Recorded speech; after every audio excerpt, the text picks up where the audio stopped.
Have you ever felt like your life is part of something bigger, Oh, yeah. like a grand design or something? Like even the tiniest choices could ripple out Yeah. across time and space. Across everything. Well, that's kind of the idea we're diving into today. Oh, cool. Yeah, it's a collection of these excerpts, fictional excerpts, Okay. and it's almost like they're pieces of a puzzle. Puzzle pieces. Yeah, scattered pieces. Oh, I like that. Yeah, and we're gonna try to Put them together. put them all together and see what we can find. Okay. I'm excited about that. Yeah, and it's amazing the variety that we have. Oh, really? Ancient civilizations, we got personal journals, we even have like these glimpses into futuristic societies. Wow.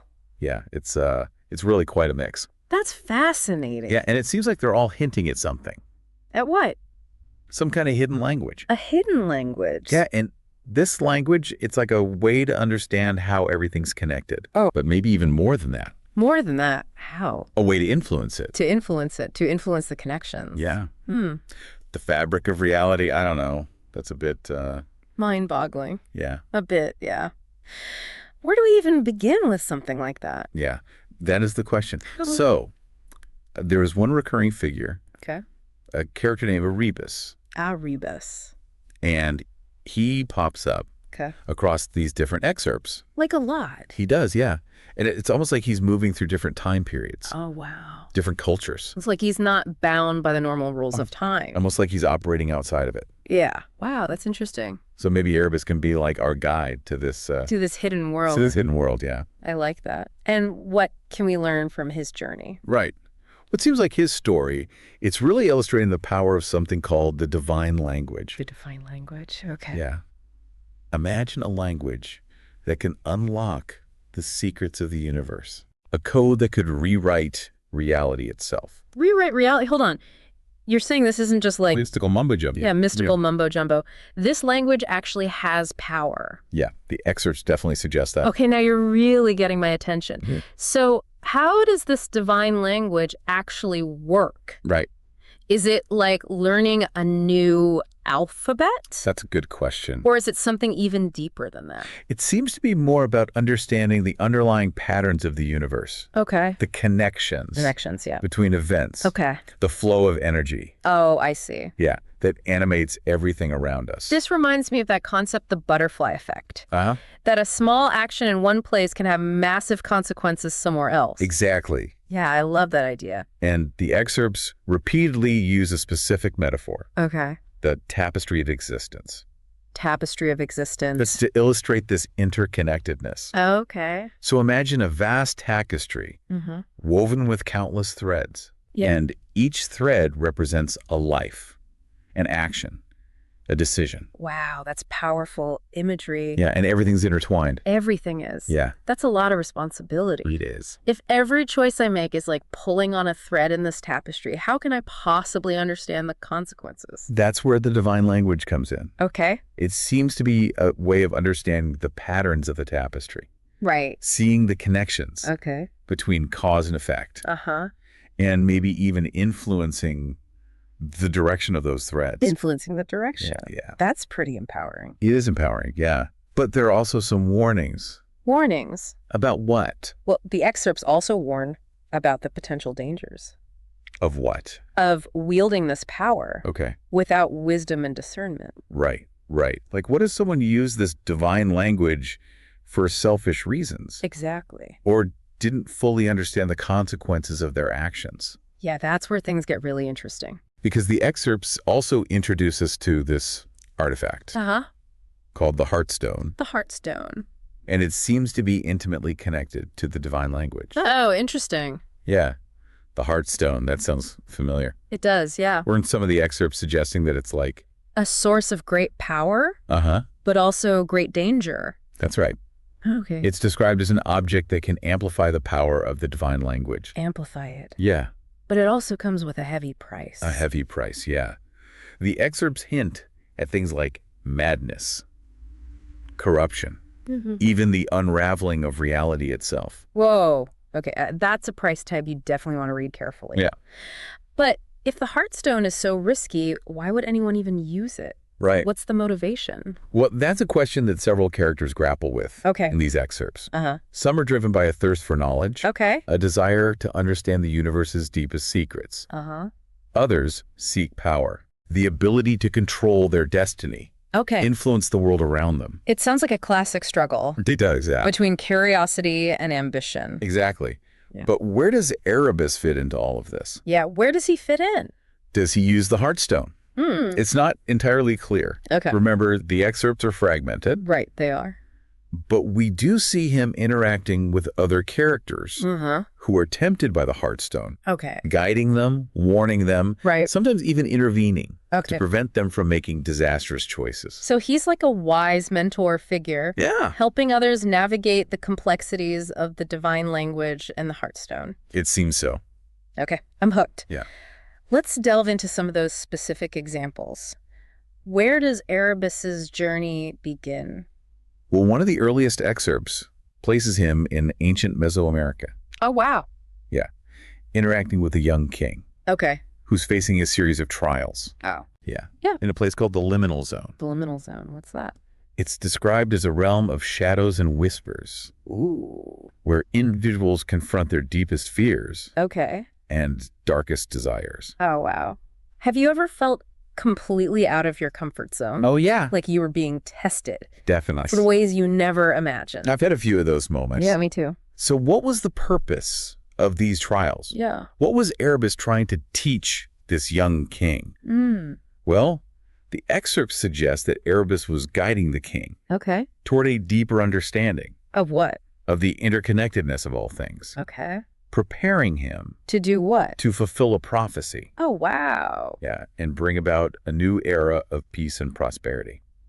So Erebus is playing the long game. Seems like it. Using his knowledge of the divine language to influence the course of history. Exactly. Yeah. And it's fascinating how he seems to recognize the potential in others.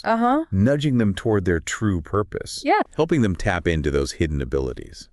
Okay, I'm ready to hear more about this king's journey. Right. What challenges did he face? Did he actually use the divine language?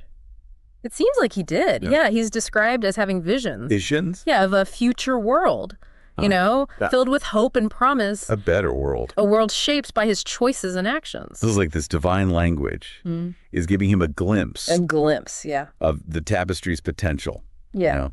Showing him how his decisions could influence history. Exactly. And it really highlights the power we all have to shape our reality, even if we don't have conscious access to a language like this.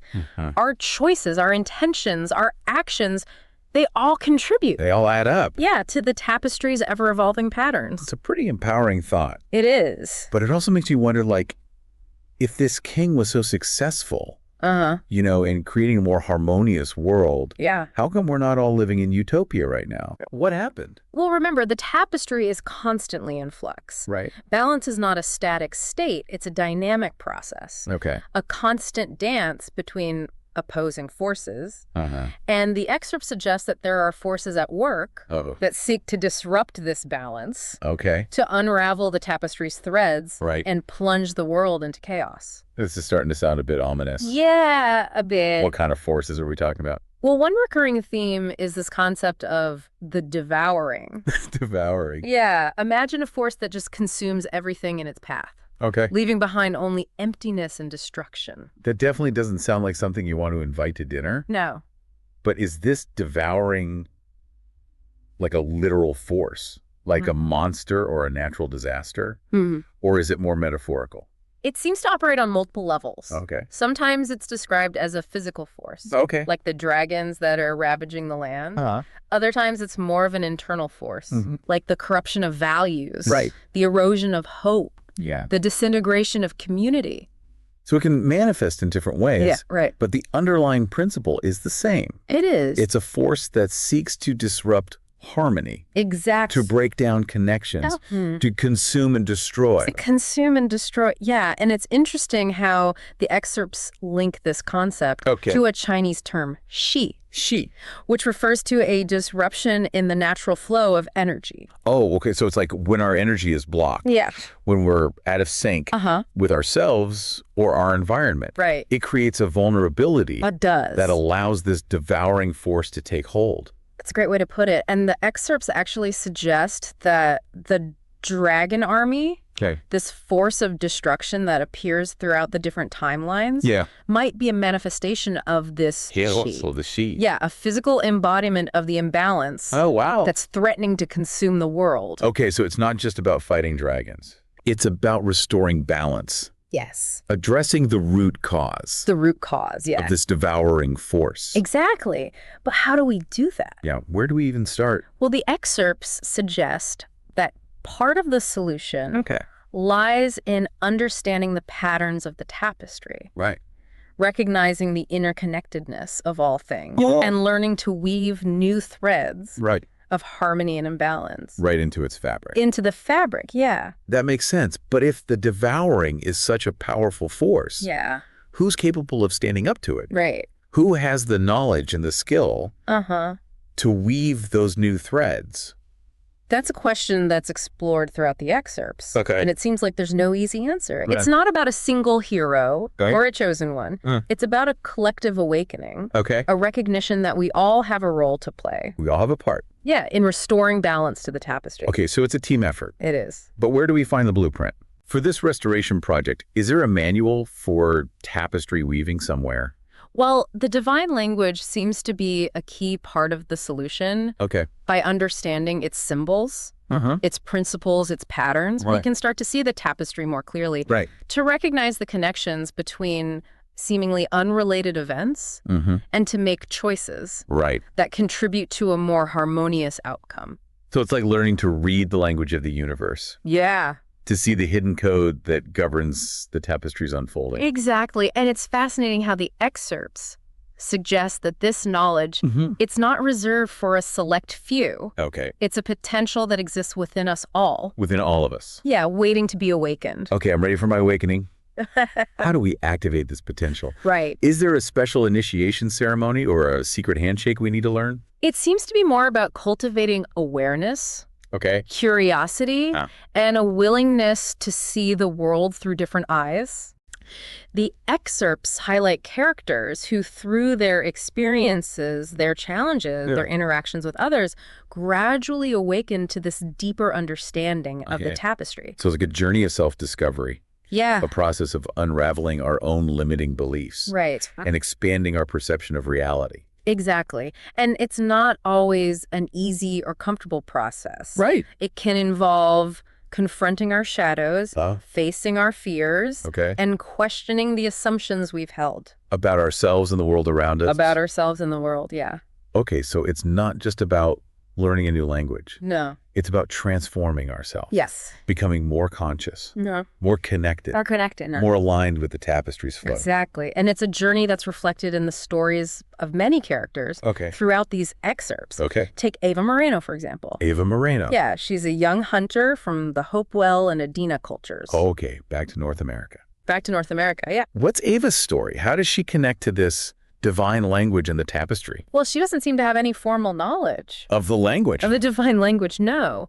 But through her deep connection to nature, her respect for the interconnectedness of all things, and her willingness to listen to the whispers of the forest, she develops an intuitive understanding. An intuitive understanding. Yeah, of the tapestry's patterns. So it's like she's speaking the language without even realizing it. Without even realizing it. That's amazing. That is amazing. What kind of challenges does she face? Well, she and her community encounter a series of strange events. Strange events? That seem to be connected to a mysterious creature. Okay, mysterious creature. Lurking in the forest. Oh. Something they call the shadow hand.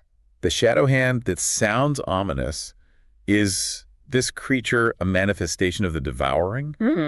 Or is it something else entirely? That's not entirely clear, but the excerpt suggests that the shadow hand is a force that thrives on fear, secrecy, and isolation. Okay. It manipulates events from behind the scenes, Oh. sowing discord and distrust within the community. Okay, that definitely sounds like a recipe for imbalance. It does, yeah.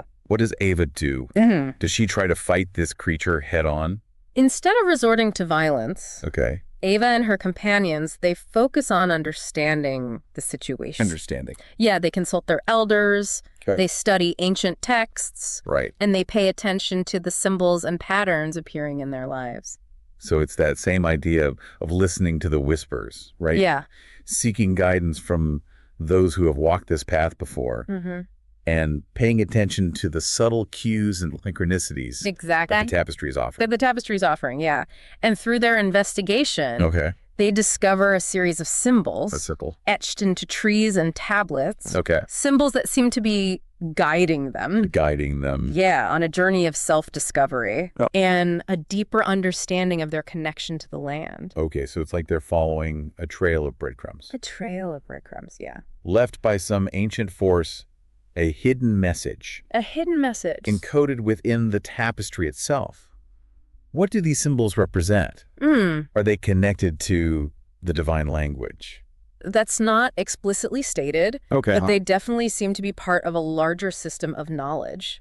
A way of understanding the tapestry's patterns and principles. Right. For example, one of the symbols represent, emphasizing the importance of patience, trust in the natural order of things, and being present in each moment. Wait, that's such a simple yet profound message. It is. It's like a reminder to slow down, to be mindful, to observe the world around us before taking action. And it's a message that really resonates with Ava's character. It does. You know, her deep respect for nature and her understanding of the interconnectedness of all things. Yeah, okay, so we're seeing how these symbols are guiding Ava and her companions toward a different way of thinking, a more holistic understanding of their place in the tapestry. Right. What other symbols do they encounter on this journey? Well, another key symbol is quint. Quint. Which represents reflection and introspection. Okay. It's a call to look inward. So look inward. Yeah, to examine one's own heart and mind in order to understand the workings of the soul. Quint, that's an interesting concept. It's like saying that the journey of self-discovery is just as important as understanding the external world. Precisely. The excerpt suggests that by cultivating self-awareness, by understanding our own fears and desires, we can better navigate the tapestry and make choices that are aligned with our true purpose. Okay, so we have, emphasizing patience and mindfulness. Right. And quint representing reflection and self-awareness. Yes. What other symbols do they encounter on this journey? Another symbol they come across is Pitta. Pitta. Representing the spark of life. The energy that animates all living beings. Pitta. That sounds like a powerful concept. It's like the source code of existence itself. Yeah. Does encountering this symbol give them any special abilities? Not in a supernatural sense, but it does seem to deepen their understanding of the interconnectedness of all things. Right. It reminds them that everything is alive, everything is connected, and that even seemingly insignificant actions can have far-reaching consequences. So it's like a reminder to treat everything with respect. To honor that delicate balance of life. Yes. And to recognize that we're all part of the same web of existence. We are, yeah. What other symbols do they discover? Right. Well, there's Kagwe, which represents growth and progress. It emphasizes the importance of perseverance. Right. The continuous evolution of both individuals and communities. And the understanding that challenges are opportunities for learning and expansion. Kagwe, that's a reminder that life is a journey. Yeah. A process of learning and adapting to new challenges. Exactly. And it's a symbol that resonates with Ava's community, their resilience in the face of adversity, and their willingness to embrace new knowledge and skills. Okay, so we have Pitta, the spark of life, Kagwe representing growth and progress. And then there's which represents unity and connection. Emphasizing the importance of community and the bonds that tie us together. Juchi, that's a beautiful concept, like a reminder that we're not alone in this journey. We're not. That we need each other to thrive. Exactly. And it's a symbol that resonates with Ava's leadership role. Her ability to inspire and guide her community toward a shared vision. Okay, so we have Pitta, the spark of life, Kagwe representing growth and progress, Shrimdi emphasizing unity and connection. And then there's Shake. Shake. Which represents the manifestation of matter and form in this world. the tangible expression of energy and intention. Chake, that's like the bridge between the spiritual and the material. Yeah. The way our thoughts and beliefs shape the world around us. Exactly. And it's a symbol that resonates with Ava's understanding of the interconnectedness of all things. Right. How her actions and choices impact the balance of the natural world. Okay, so we have Pita Kagwe Muchichake. And finally, there's Uyungi. Ujungi. Which represents emptiness and desire. Okay. The void that both precedes and propels creation. Wow. The yearning for something beyond what we currently perceive. Uyugi, that's a deep concept. It's like saying that our desires are not just personal whims, but expressions of a universal force that drives us to evolve and create. Exactly. And it's a symbol that resonates with Ava's own journey of self-discovery. Right. Her willingness to embrace the unknown. Right. And to trust the whispers that guide her toward her true purpose. This is amazing. So we have all these symbols, each representing a different aspect of the tapestry. A different way of understanding reality itself. Yeah.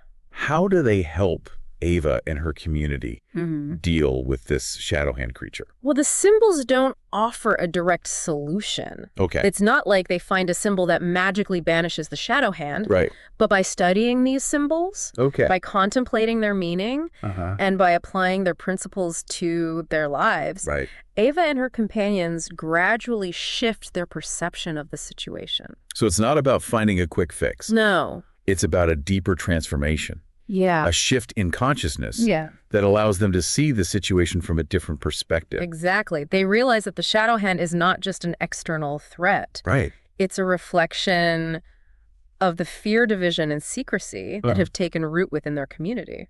So it's like the shadow hand is a symptom of a deeper imbalance. Yes. A manifestation of the negative energy that's been allowed to fester within their community. Precisely. And they understand that the way to overcome the shadow hand is not through violence or aggression, but through cultivating the qualities that the symbols represent. Okay. Patience, reflection, interconnectedness. Right. Growth, unity, and a willingness to embrace the unknown. So it's like they're fighting darkness with light. Fear with love. Yeah. Separation with unity. Unity. They're using these symbols as a guide. Yes. To weave new patterns of harmony and balance into the tapestry of their community. That's a beautiful way to put it, and it highlights the transformative power of these symbols. Right. Their ability to not only guide our understanding of the tapestry, but also to empower us to become active participants. Yeah, in its unfolding. Okay, I'm starting to see how this divine language, these symbols, this tapestry metaphor, it's not just some abstract philosophy. No. It's a practical guide to living a more conscious, connected, and meaningful life. But where can we find these symbols?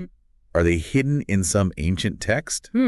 Or do we need to go on a vision quest to discover them? That's a great question, and it leads us to one of the most intriguing aspects of the excerpts. Okay. The suggestion that these symbols are not fixed or static. Okay. They're constantly evolving.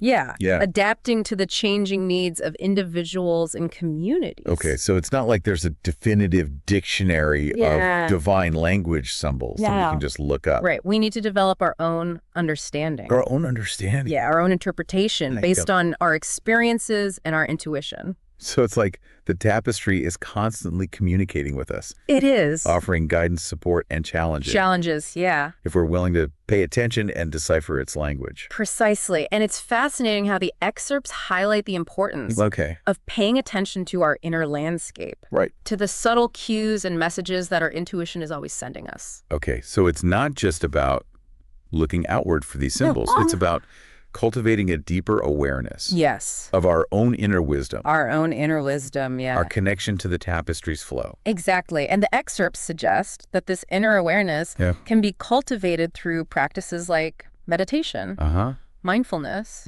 and spending time in nature. Those sound like practices that could benefit anyone. They could. Regardless of whether they believe in this divine language. Or the tapestry metaphor. But how do these practices actually help us decipher the tapestry's messages? Well, by quieting the mind. Okay. By cultivating a sense of presence and stillness. Right. We create a space within ourselves where we can more easily perceive the subtle whispers of the tapestry. Okay. The intuitive insights, Right. the synchronicities, the guidance that's always available to us. So it's like we're tuning our internal radio to the tapestry's frequency. Exactly. Allowing us to receive its messages more clearly. That's a great analogy, and it's fascinating how the excerpts suggest that this process of tuning in is not a one-time event. It's an ongoing practice, a journey of self-discovery and refinement. So it's like learning to play a musical instrument. Yeah. It takes time, patience, and dedication. It does. To develop our skills and become more attuned. More attuned, yeah. To the tapestry's subtle melodies. Exactly. And it's a journey that's worth taking. Right. Because the more we align ourselves with the tapestry's flow, the more harmonious and fulfilling our lives become. Okay. I'm definitely inspired to deepen my practice, but let's shift gears for a moment. Okay. We've been talking a lot about the positive aspects of the tapestry, the potential for harmony, growth, and connection. Right.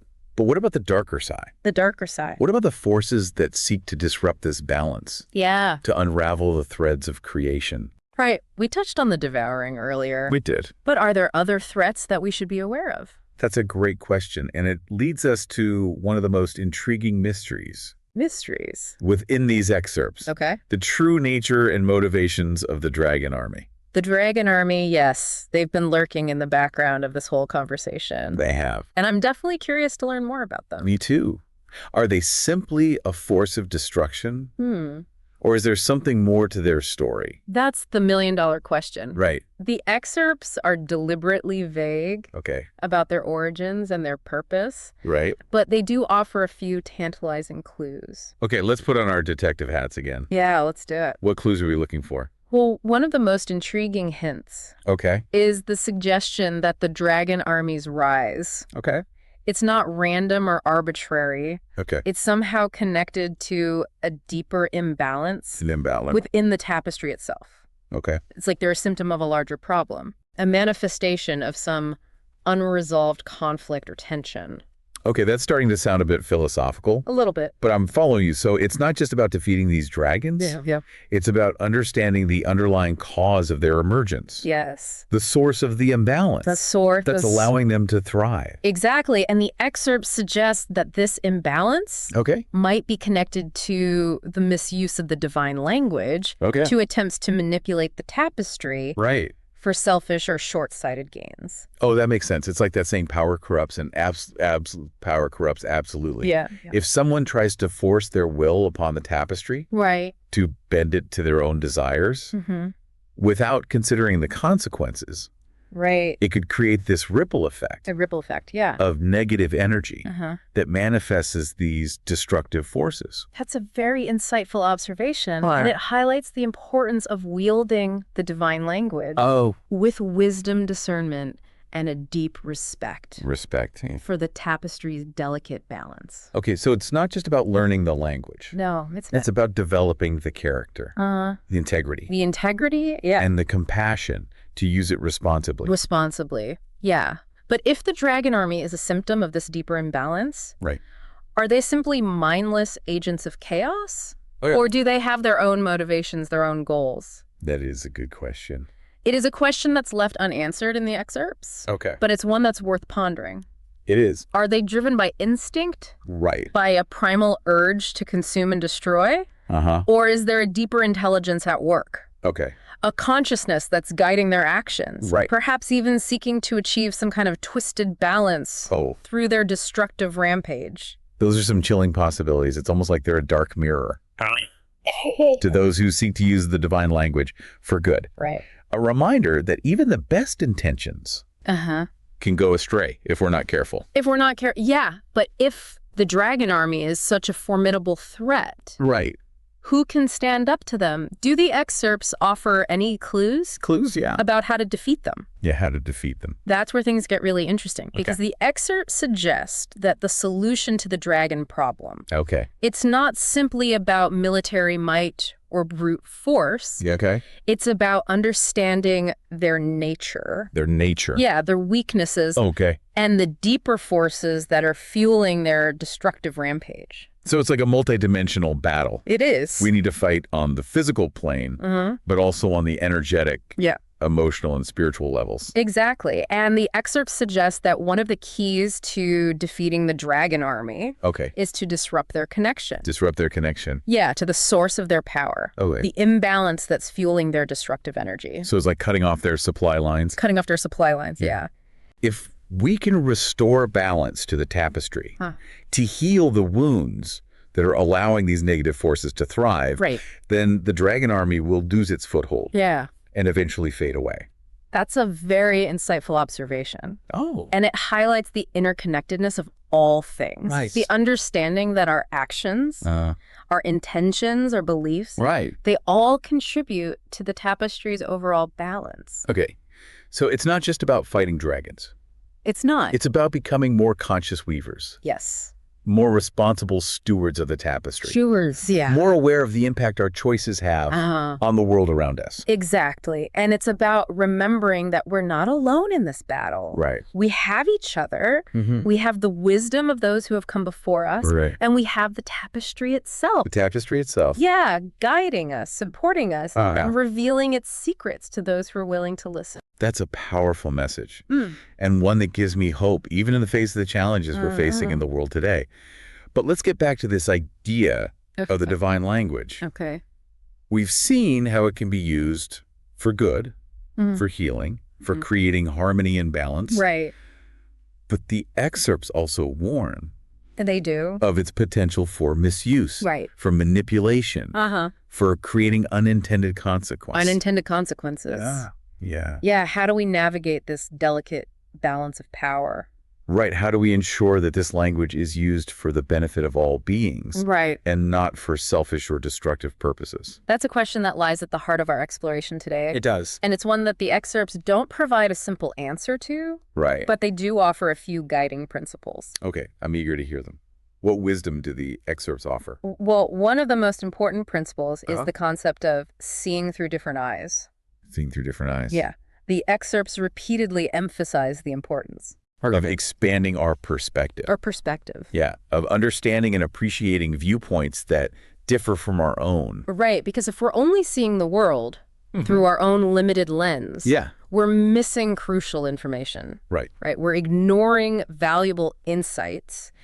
And potentially making choices that create more division and conflict. Yeah, more problems than solutions, really. Than harmony and understanding. Even harmony, yeah. Exactly. And the excerpts offer several examples of characters who actually benefit from expanding their perspectives, from stepping outside their own comfort zones, and embracing the diversity of viewpoints within their communities. That makes sense. Yeah. We have Ava, who learns from the wisdom of the elders and respects the interconnectedness of all living beings. And we have Apo, the lizardkin warrior, who overcomes his initial prejudice against humans and learns to appreciate their strengths and contributions. I like Apo.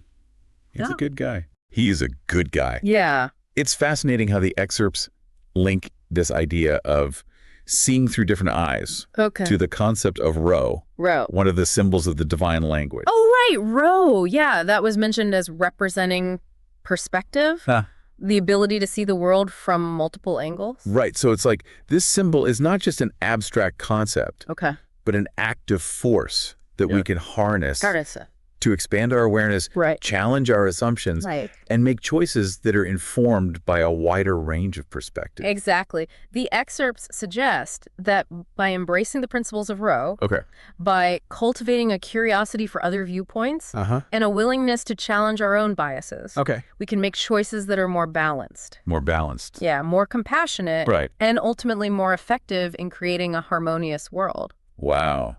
That's a powerful message. It is. It's like saying that the key to wise decision-making lies in embracing diversity, in recognizing the value of different perspectives. Right. And in creating spaces where all voices can be heard and respected. Absolutely.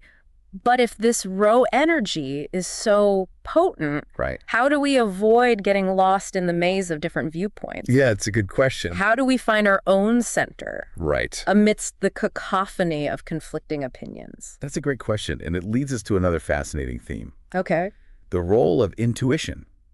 Intuition. And inner guidance. Inner guidance. In shaping the tapestry. Intuition and inner guidance, those sound like essential tools. They do. For any tapestry weaver. Right. What exactly do you mean? Well, the excerpt suggests that our intuition, that inner voice that speaks to us on a deeper level, is a crucial guide in navigating the tapestry. Right. It's like that gut feeling that tells us when something is right or wrong. Right. That inner compass that points us towards our true north. Our true north. But how do we know if we're really listening to our intuition or just following our ego's desires or fears? That's the question. Yeah, that's where discernment comes in. Okay.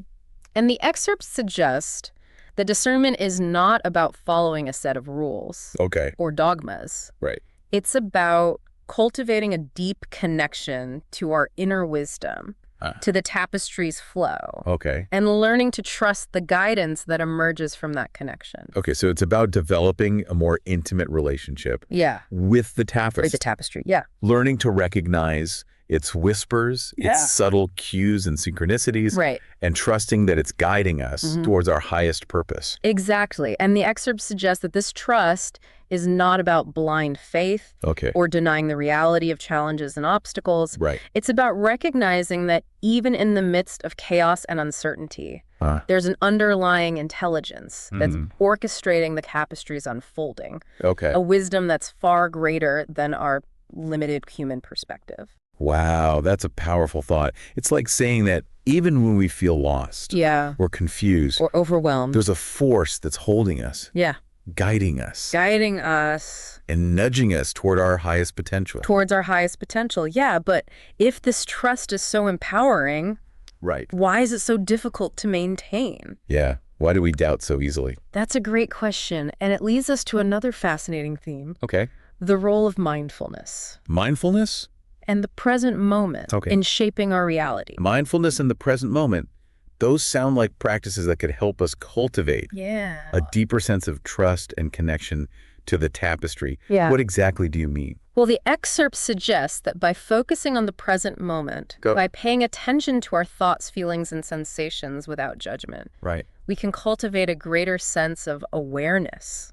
The tapestry's presence in our lives. So it's about recognizing that the only moment we truly have control over is this one right now. That's a powerful insight. It is. If we're constantly dwelling on the past or worrying about the future, we miss out on the richness and beauty of the present moment. And the present is the only place where we can truly connect with the tapestry and experience its transformative power. It's like we need to become more present, more grounded in our bodies, more attuned to the tapestry's subtle cues and guidance. In each moment. But if this mindfulness is so powerful, why is it so difficult to practice? Why do our minds wander so easily? Because the tapestry of existence is vast and complex. It is. It's a symphony of interconnected threads that are constantly weaving and unweaving, creating patterns of beauty, chaos, and everything in between. Our minds are naturally drawn to analyze, to categorize, to try to make sense of it all. It's sometimes the best way to understand the tapestry is to simply experience it. Just experience it. To feel its rhythms.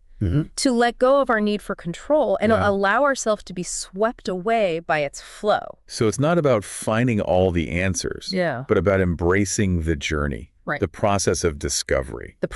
And recognizing that we're all co-creators of this magnificent tapestry. We are. Weaving our own unique threads. Into its grand design. Exactly. And that's the beauty of it all. It is. The tapestry is constantly evolving, responding to our choices, our intentions, and our collective consciousness. So what does this all mean for us? What's the takeaway message for our listeners? The excerpts teach us that we're not passive observers in this grand tapestry. We're not. We are active participants shaping its unfolding.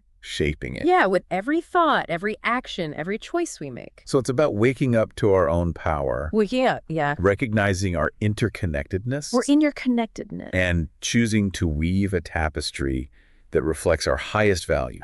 Love, compassion, harmony, and balance. Exactly. And it's about remembering that we're not alone on this journey. We're not. We have each other. We have the wisdom of those who came before us. And we have the tapestry itself. Guiding us, supporting us, and revealing its secrets to those who are willing to listen. This has been an incredible deep dive. It has. Thank you for joining us on this journey of exploration. The pleasure was all mine. And remember, the tapestry is waiting. It is. What patterns will you weave?